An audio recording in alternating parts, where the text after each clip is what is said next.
Hi friends, ಎಲ್ಲರಿಗೂ ನಮಸ್ಕಾರ. ನಾನು ಮಮತಾ ಪಾಟೀಲ್. ಎಲ್ಲರಿಗೂ 80ನೇ ಸ್ವಾತಂತ್ರ್ಯ ದಿನೋತ್ಸವದ ಹಾರ್ದಿಕ ಶುಭಾಶಯಗಳು. ನಾವಿಂದು ಕಟ್ಟಬೇಕಾದದ್ದು ಸರ್ವ ಶೋಷಣೆಗಳಿಂದಲೂ ಮುಕ್ತವಾದ ಸ್ವಾತಂತ್ರ್ಯ, ಸಮಾನತೆ, ಸೌಹಾರ್ದತೆಯ ಅಡಿಗಲ್ಲಿನ ಮೇಲೆ ನಿಂತಹ ಒಂದು ಸರ್ವೋದಯ ನಿಷ್ಠವಾದ ಆದರ್ಶ ಸಮಾಜವನ್ನ. ಅಂತಹ ಒಂದು ಆದರ್ಶ ಸಮಾಜವನ್ನ ಈ ಒಂದು ಚಿಕ್ಕ ಮಕ್ಕಳು ಮಾತ್ರ ನಿರ್ಮಾಣ ಮಾಡಲು ಸಾಧ್ಯ. ಇದು ನಮ್ಮ ಶಾಲೆಯ ಸ್ವಾತಂತ್ರ್ಯ ದಿನೋತ್ಸವದ ಸಂಭ್ರಮದ ಒಂದು ಕ್ಷಣಗಳು ಅಂತಾನೆ ಹೇಳ್ಬೋದು.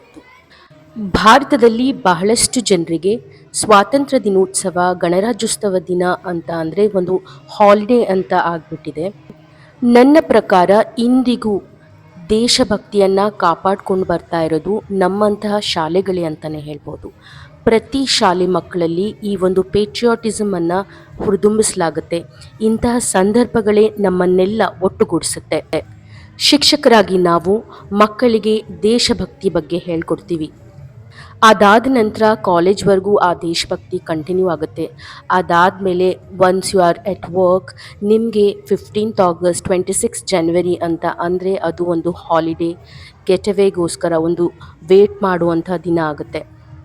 ನಾನು ಕೂಡ ಇದಕ್ಕೆ ಹೊರತಾಗಿರಲಿಲ್ಲ. ಕಾರ್ಪೊರೇಟಲ್ಲಿ ವರ್ಕ್ ಮಾಡಬೇಕಾದ್ರೆ 15th August, 26 January ಅಂತಂದರೆ ಹಾಲಿಡೇ ಅಂತ ಅನ್ನಿಸ್ತಾ ಇತ್ತು. ಸ್ಯಾಟರ್ಡೇ ಬಂದುಬಿಟ್ರಂತೂ ಅಂದರೆ ಫ್ರೈಡೇ ಬಂದುಬಿಟ್ರಂತೂ ತುಂಬಾ ಖುಷಿ ಆಗ್ತಾಯಿತ್ತು.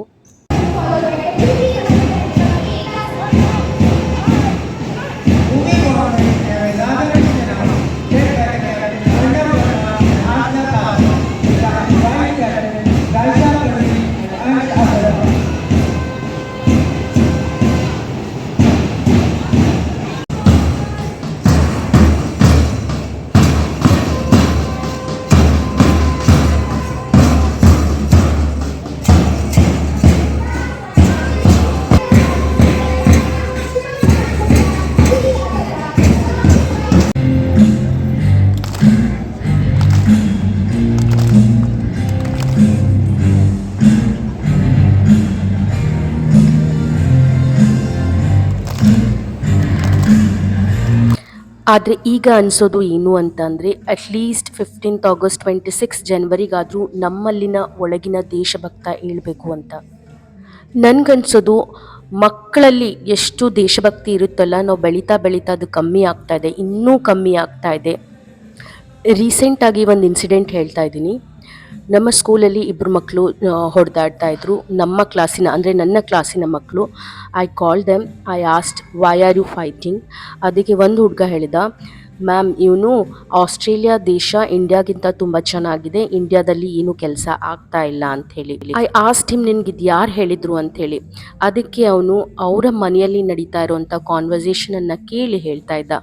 ಅಂದರೆ as a parent we are teaching a children to hate India.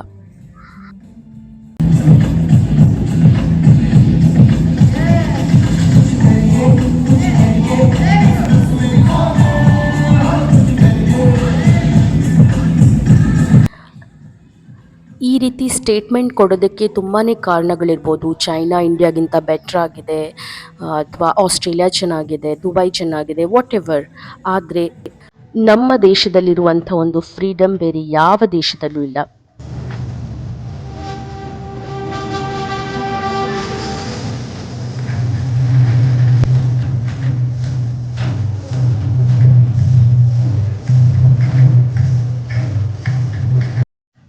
ಮಕ್ಕಳಿಗೆ ಒಳ್ಳೆಯದನ್ನು ಕಲಿಸ್ತಾ ಇದ್ರೂ ಪರವಾಗಿಲ್ಲ, ದಯವಿಟ್ಟು ಕೆಟ್ಟದನ್ನು ಮಾತ್ರ ಕಳಿಸ್ಬೇಡಿ ಅಂತ ಹೇಳ್ತಾ, ಒನ್ಸ್ ಅಗೇನ್ ಎಲ್ಲರಿಗೂ ಮತ್ತೊಮ್ಮೆ ಮಗದೊಮ್ಮೆ 80ನೇ ಸ್ವಾತಂತ್ರ್ಯ ದಿನೋತ್ಸವದ ಹಾರ್ದಿಕ ಶುಭಾಶಯಗಳು.